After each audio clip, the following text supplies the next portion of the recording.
Lecu Mek, program istimewa Syawal bersama dengan Mek Yan dan juga Mek Zura di Mola FM Gu Pantai Timur, #SeindahKasih. Dan masih bersama kita di studio ni adik kakak kita bersama dengan Kak Zarina Zainuddin, antara drama terbaru Bukan Puteri Lindungan Bulan di TV3 kan? Betul-betul. Yang mana Kak Zarina kita pegang watak sebagai Datin Fariza. Sekarang ni kalau berlakon Datin-Datin je wataknya. Sebenarnya saya lagi suka berlakon jadi orang kampung. Tapi banyak offer yang saya dapat semua watak-watak Datin. Alhamdulillah, rezeki. Sebab karakter pun alang macam Datin.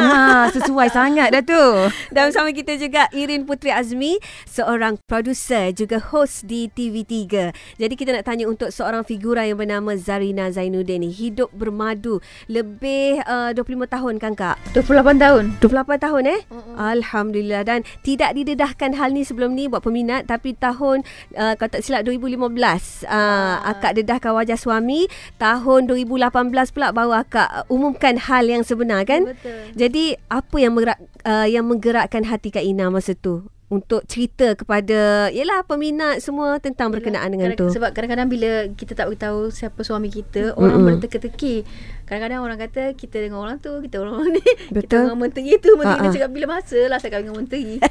Kan? Jadi ada yang kata ini suami nombor berapa, nombor 3 ke nombor 2 ke? Macam tu pun ada tau. Betul. Saya kata tak ada, suami saya daripada saya kahwin umur saya 22 tahun tu sampailah sekarang, itulah suami saya satu. Tak pernah lah saya betul-betulkan suami. Sebab dia kata yang ini anak ni putih, yang Azal, yang Naim ni gelap sikit ini suami baru Saya cakap yang gelap tu keturunan saya, yang cerah tu keturunan suami saya. Betul-betul kan? Yelah, peminat biasalah Kak Ina berteka-teki kata orang kan. Tapi saya ada terbaca satu artikel dan tertarik berkenaan dengan kenyataan Kak Ina sendiri. Kak Ina kata ada satu tu, Kak Ina katakan, wahai wanita yang mulia, akulah insan yang telah kau selamatkan. Apa kata-kata tu Kak Ina? Saya sebab bila cakap itu. Sebab bagi saya alamak, sedihnya muzik pun sedih. Saya memang saya sangat bila saya baca tentang artikel ni, saya rasa macam apa yang dimaksud Kak Ina kan? Kita sebagai seorang wanita ni memang kalau boleh saya pun sebab juga. Saya sebab bila cakap yang tu kan. Sebab saya berkahwin umur saya 22 tahun.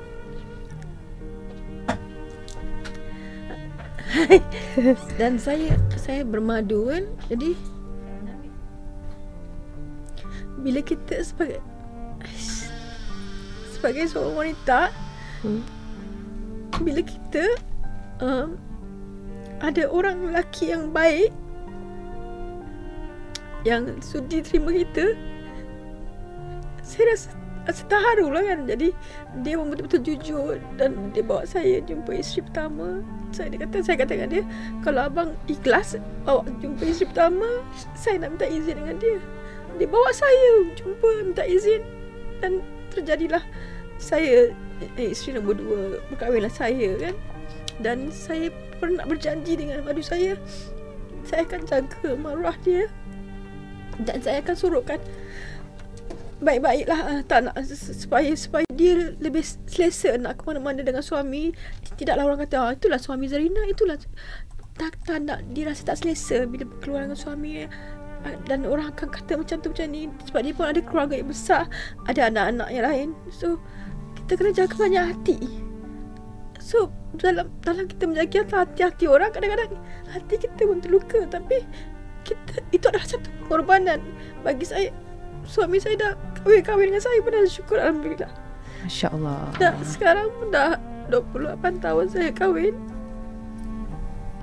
Alhamdulillah. Kita lalui macam-macam fasa. Masa senang bersama-sama, masa susah pun kita bersama-sama. Kita lalu semua bersama-sama. Sampai suami saya pernah berniaga, pernah jatuh teruk habis. Sampai dia pun sampai sakit-sakit kan. Saya ingat dia sampai masuk ward, sampai dia kena penyakit penyakit hati kan. Hati kuning. Habis satu badan dia kuning ke perut jadi kembung buncit semua. Masa tu saya berdoa, ya Allah Tuanku, selamatkanlah suami aku. InsyaAllah kita akan bina balik hidup ni. Saya cakap dengan suami saya, abang jangan risau, abang ada 2 isteri dan anak yang ramai di belakang abang. Ina tak akan tinggalkan abang. Percayalah. Dia cakap, lepas tu saya mulakan tu yang saya mulakan Pulut Kuning. Saya menjaga, saya masak kat rumah. Mula-mula saya buat kat rumah. Suami saya tengok je suami saya macam tu. Masa mula-mula dia tak apa-apa yakin kan. Dia tengok perjalanan tu. Saya kata, boleh bang, saya menjaga, saya buka pintu bonet kereta dekat ampang-ampang saya. Pulut Kuning rendah air, lagi rendah kerang pulut panas sampai tu betul. Saya siapa-siapa nak Pulut Kuning, mari saya tunggu sini. Saya menjaga, saya keluar.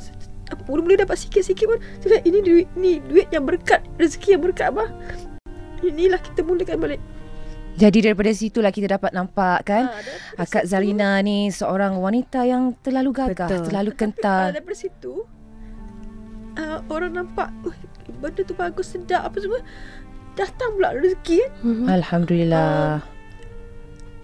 Saya dapat ejen-ejen jual Pulut Kuning saya. Saya pernah rasa macam-macam benda. Sampai masa suami saya jatuh tu, sampai saya kena halau di rumah. Lepas kita duduk rumah, tiba-tiba awak kena keluar dari rumah ni. Mana saya nak pergi? Saya bawa dalam kereta, bawa anak-anak dalam kereta. Mana nak pergi dia?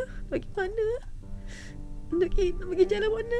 Pergi dah tidur hotel 2 hari. Lepas tidur hotel, saya tak pergi mana? Saya tak tahu nak pergi mana. Nak mengadu ke orang pun, mengadu siapa? Orang tahu kita senang je. Kita pun tak ada nak share. Takkan kita bagi tahu, saya susah. Orang tak percaya tau. Suami dia kaya raya, orang kata macam tu je. Tapi bila tak susah tu, kita rasa. Sebab madu saya pernah ingatkan saya, Zarina, awak berjaga-jaga. Datuk dah teruk ni, bisnes dah jatuh ni. Dia kata, saya macam mula-mula susah nak terima. Betul ke ni? Sampai kejadian saya kena keluar dari rumah tu, saya betul-betul nangis. Saya bawa kereta, saya Tuhan harap bawa kereta. Saya marah dengan suami lah. Saya kata, kenapa sampai rumah kita duduk pun tergadai kan. Lepas tu suami saya kata, sabarlah, abang ada lagi bisnes lain.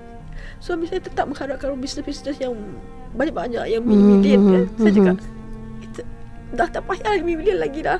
Kita dapat makan pun cukup. Saya cakap, saya masa tu berlakon pun saya ambil sampai 2-3 job.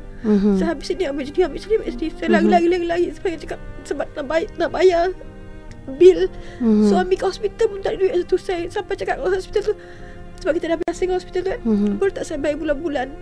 Sebulan saya bayar 1,000 sampai habis bayar. Lepas tu di pagi kan, kita bayar. Alhamdulillah lah, rezeki yang berkat sekarang. Dan juga berkat sekarang kesabaran ni, Alhamdulillah sejak kejadian tu, kita orang makin rapat.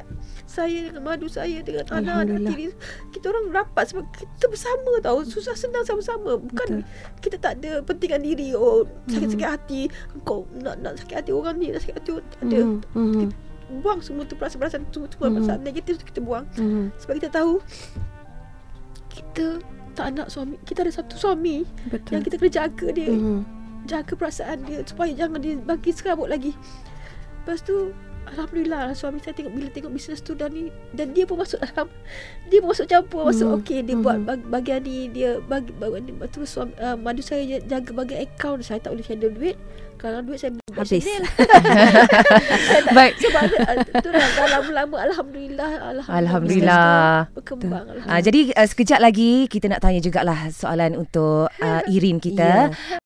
Rancangan yang cukup istimewa. Kenapa kami kata program ni istimewa? Sebab kita selami hati wanita gagah hadapi kesulitan hidup tapi tetap bangun meneruskan kehidupan beliau. Jadi mereka ni sentiasa ada ruang untuk tidak biarkan masalah hidup terus membelenggu. Apa yang Irin rasakan macam satu pengorbanan besar bagi diri Irin? Okey. Pastinya pengorbanan saya akan memikirkan semuanya anak dahulu, anak-anak saya. Sebab anak yang sulung 14 tahun ni, seorang anak autism. Jadi memang perlu banyak perhatian pada dia. Dan pengorbanan itu yang mana kita tak tahu masa depan dia macam mana. Kita nak pastikan masa depan dia tu ada satu harapan untuk dia untuk berdikari.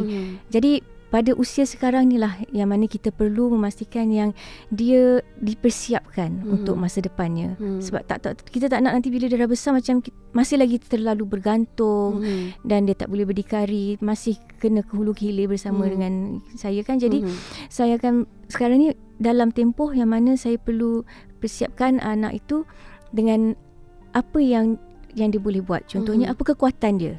So bila kita dah tahu kekuatan dia, itulah yang kita fokus. Jadi bagi anak saya nampak daripada kecil lagi kekuatan dia ialah muzik. Jadi daripada kecil lagi saya pupuk minat dia dalam muzik. Dah besar sikit saya panggil cikgu untuk ajar dia piano sebab dia suka main piano. Lepas tu bila dah main piano, dia mula menyanyi pula. Menyanyi sambil main piano. Rais tu lah ya. Kita mainkanlah sikit untuk hari ni. Rais dia pandai main piano, Mek Zura.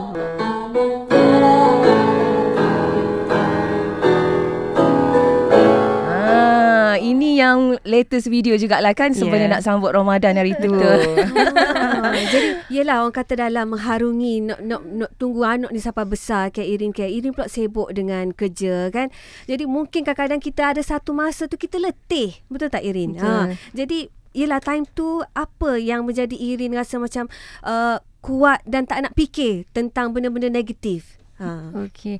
Sebab bila kita nak apa-apa sahaja untuk anak autism ni pastinya membabitkan kos yang tinggi lah. Sebab dia ada pakar-pakar yang terbabitkan. Jadi apa-apa kelas yang dia masuk pun bayarannya juga lebih tinggi daripada kelas pada kanak-kanak biasa. Jadi saya tak nak saya perlu kerja lebih kuat. Sebab saya nak kena pastikan yang dia dapat yang terbaik. Supaya kita boleh skill dia tu dapat diasah lagi masa sekarang ni. Sebab kita tahu yang itu kekuatan dia, itu mungkin sumber rezeki dia satu hari nanti. Jadi sekarang ni saya perlu kuat bekerja. Tak nak saya perlu kuat bekerja untuk pastikan saya mampu untuk menampung apa keperluan dia sekarang. Sebab itu sajalah jalan yang ada sebenarnya. Pernah tak Irin rasa nak give up? Malas kerja, rasa nak fokus on anak aja. Pernah tak rasa hari tu rasa macam tak nak dah buat semua-semua ni? Okey. Kalau ikutkan sebenarnya saya ni memang career woman lah daripada dulu lagi. Jadi pekerjaan itu juga salah satu saya punya passion. Tapi pada masa yang sama memanglah saya memang memikirkan anak-anak juga. Jadi bila kadang-kadang bila bekerja manalah kita tak stres. Semua kerja pun ada juga stres dia. Jadi bila ada masa yang boleh ambil cuti, saya akan ambil cuti untuk just fokus, relax, duduk kat rumah, lain-lain. Jadi masa tu kita kena tanya diri sendirilah, adakah kita ada masa tu saja terus kita fokus pada anak-anak.